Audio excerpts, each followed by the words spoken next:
Trip felt another lukewarm flood of magic burst from directly behind her, sparkling and crackling like fireworks. The witch quickly turned around to observe Magpie a few paces behind, flexing, twisting blue glittering flames in a juggling motion between his sky-colored claws. He toyed with the plasma-esque flickers of magic idly as they walked. She couldn't blame him for getting bored. He had only turned 12 years old a week ago. For a boy his age, a long trip lasting for hours would surely be something boring and time-consuming to a youthful perspective. "Antsy?" Trip asked with a glint of amusement shining in her eyes. The charcoal demon's head snapped up quickly to look at his mentor, his face contorted into something resembling contempt, much to Trip's amusement. When he pouted, the flames that covered his hands extinguished. "We've been walking for hours now," he proclaimed. She turned back up to the trail with an amused smile. "Not much further now, I promise," she swore to the half-demon. Magpie huffed and resumed his juggling of magic between his hands. This playful idol elicited a chuckle from Trip, and they continued moving through the forest. Past the tangled branches, the quartz pillars came into view, glistening white as snow in the setting autumn sun's evening light. The elegant curves and stonework swirled and arced around in a grand, sweeping gesture of architecture, with flowering ivy clinging and crawling along the structure. A flight of steps guided the way to a massive, open entrance with a pair of armored knights standing side by side at the entrance. Trip took Magpie's hand and began to coolly walk up the steps to where the knights watched the mages carefully.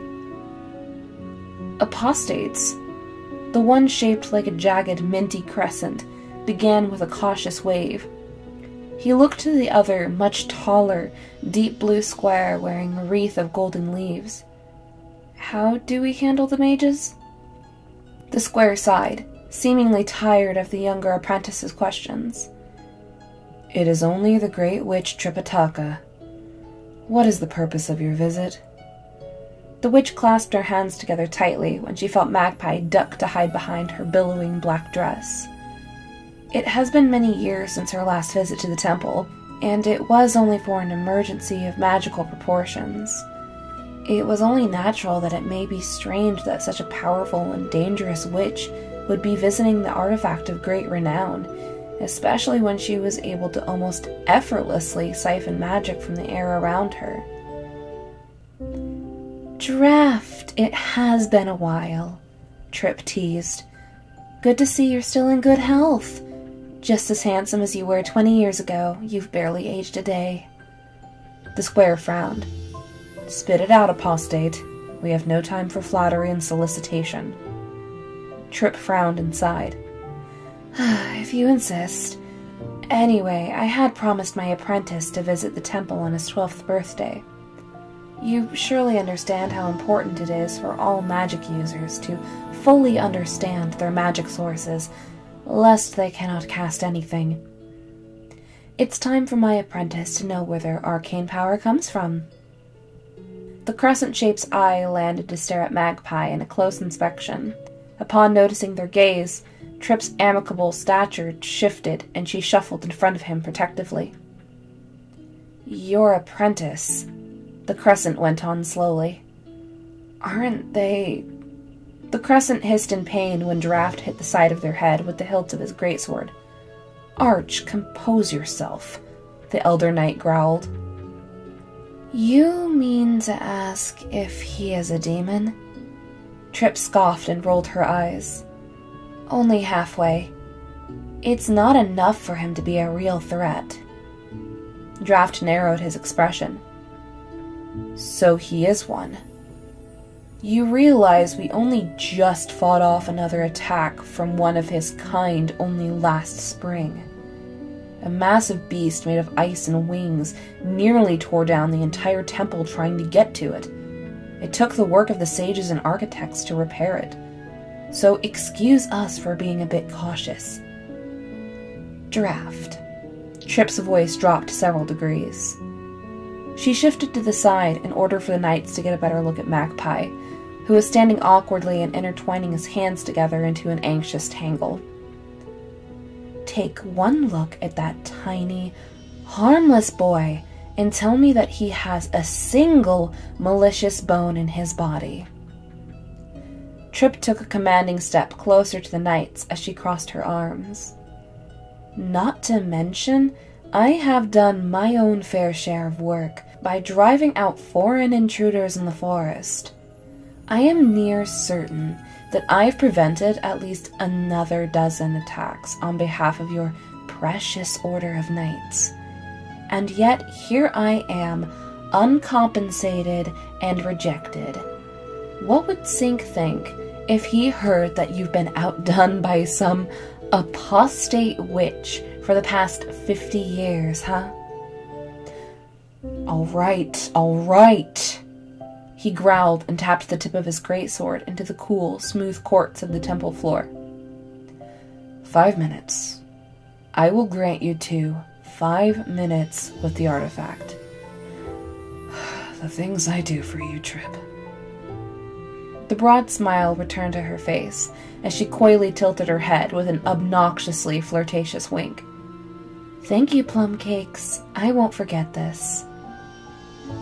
Draft sighed and sidestepped to grant the mages access into the temple. Trip nodded to Magpie and ascended the remainder of the stairs. She gave another smug, winning smirk to Draft and the apprentice knight before stepping through the archway and into the grandiose chambers. A swell of warmth thawed its way into her chest when she was able to glance over towards her apprentice to see his wide, excited eyes scanning the interior. The walls, pillars, murals, everything was the gleaming color of polished quartz.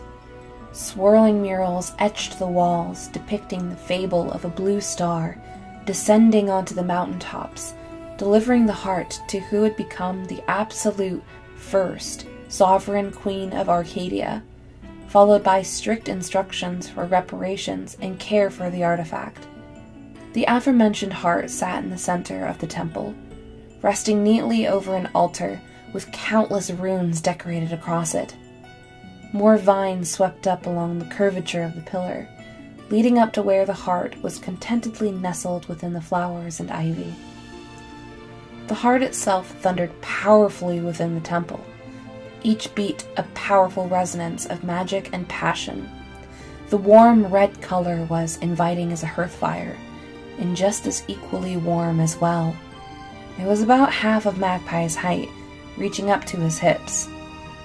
Magpie's eyes widened as she could see his breath caught in his throat. "Is this?" he gasped. Trip nodded and placed a hand onto his shoulder. "The source of Arcadia's life, her blood, her pulse, her magic. It is where you and I draw our arcane abilities as well.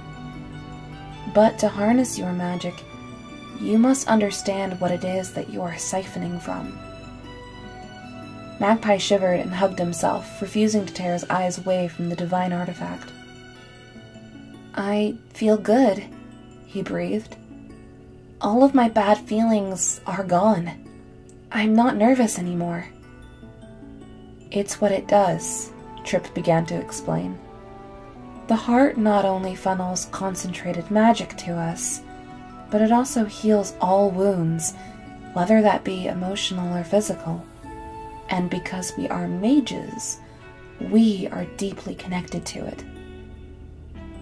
Trip slowly approached the heart, her heels clicking loudly and bouncing off the temple walls in echoes. She placed her hand along the sloping curve of the heart's form and closed her eyes as she felt the intense, radiant warmth of the artifact move through her in waves. It laced across her body in delicate but comforting patterns. The patterns formed into a complex web of glowing magic as it dissolved into her flesh and blood. She removed her hand and stared at it. "It is why we must help protect it. If it dies, then so do we." Magpie blinked in shock and swiveled to look at his mentor. We die?" But we're not knights. It's not our job to protect it. We can't even afford the academy. We don't have to be knights to protect our lifeline, she pointed out. We do our part in little ways. Supporting the knights, defending the temple, warding off the demons who only seek to bring us ruin. You think that we are helpless, but there's no such thing. We have a right to live, Magpie. We honor that right by fighting for it. His eyes narrowed with steely determination as he nodded. Then I will. I promise. I won't let it die. Not for me, though. Everyone is connected, right? She nodded. Most people. Then I will do it for them. A glow of pride moved through her like a warm breeze. Trip brought her hands up to her hat and thumbed the brim gently. Slowly, she plucked it off from her head and nestled it in between Magpie's growing horns, freshly sprouting atop his head. Magpie's eyes searched Trip's for an explanation, but she allowed none to fall through. Everything they were, everything that they are, hinged entirely on this delicate thing resting in eloquent temples in a gilded cage. Even if their lifeblood was housed in the most luxurious of homes with quartz pillars and masterpiece murals, it was still a cage that did not address the root of the problem. Trip knew this. She lived in this cage as well, and she had grown too comfortable with the thought of her wings having been clipped long ago. Though perhaps another bird could carry the mantle and break the locks. Magpie lifted his claws to the hat and lowered it a bit for it to rest easier on his head. "It's a big hat," he mumbled. Trip smiled and fixed his charcoal tuft of hair poking out from underneath the brim. "You will fill it in time, chickadee," she mused affectionately as she leaned closer to kiss her apprentice's forehead as a mother would. A warm blue hue coated his cheeks. He leaned forward to tightly hug Trip, and her heart swelled at the contact. The witch squeezed his shoulders a few times before pulling away. "Now that you understand where your abilities come from," she began cheerily, "let's return home and have some gyros for lunch. I finished baking the pita bread just last night." Magpie's eyes lit up with the white flicker upon his favorite food being mentioned. He bounced on his heels a few times as he eagerly nodded to Trip. "That sounds so good. I'm starving." Trip reached down to take Magpie's hand and walk away from the heart, back towards the gaping entrance of the temple. While she lived selfishly, seeing Magpie's intense resolve stirred something inside of her in a way that she could not describe. This was not only her apprentice, but her son as well. In that moment, she knew that she would be comfortable in passing the torch of witch into his own hands. But for now, the great witch Tripitaka could only think about sharing a meal with her favorite apprentice.